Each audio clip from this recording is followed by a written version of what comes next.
Resolved, physician-assisted suicide will be legal in the United States. Our attitude towards death needs to change because everyone dies, so why would you want your loved ones to suffer? Most families wouldn't even think of letting their dog, cat, or animal needlessly suffer. Do you ever think about how you will die? If you are lucky, you will pass in your sleep or have a painless heart attack. Many of us will not be that fortunate, some of us dying with tubes in and out of our body. According to Peter Jarrett, it's your life. You should have the right to take your life when that seems like the proper and best thing to do. Suicide isn't legal, and doctors control the drugs that could end your life painlessly. It provides a way to relieve extreme pain and relief when a person's quality of life is low. So tell me why they shouldn't be allowed to not give that to you. Way too many people have been diagnosed with terminal diseases and have died or have come close to death. When people know their fate and when they are going to die, they will be ready for it. They will be able to be surrounded by family and friends and have joyful last moments.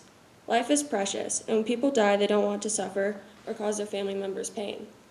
And people would like to have some control over how their life ends. According to my research, 66% of U.S. adults believe that a doctor or a nurse should allow a patient to die in certain circumstances, because it is perfectly reasonable to want a dignified death.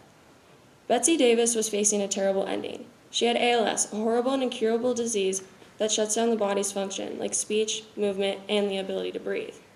Instead of suffering, she threw a goodbye party for herself the summer before ingesting a fatal cocktail of prescription drugs.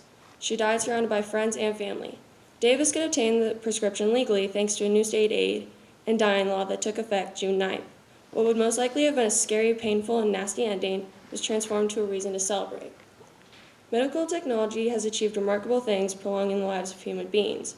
For those patients who have a realistic chance of surviving an illness or accident, medical technology is science's greatest gift to mankind. For the terminally ill, however, it is just a means of prolonging suffering. Medicine is supposed to end the suffering that a patient undergoes, yet the only thing that medical technology does for a dying patient is give that patient more pain and agony day after day. In 2013, there are over 1.3 million hospice patients in the U.S. Hospice is not the same as hospital. Hospice is a facility or program designed to provide a caring environment for meeting the physical and emotional needs of the terminally ill. People should have the right to self-determine how they want to live, and people who are suffering from chronic illness should be able to determine how they want to die.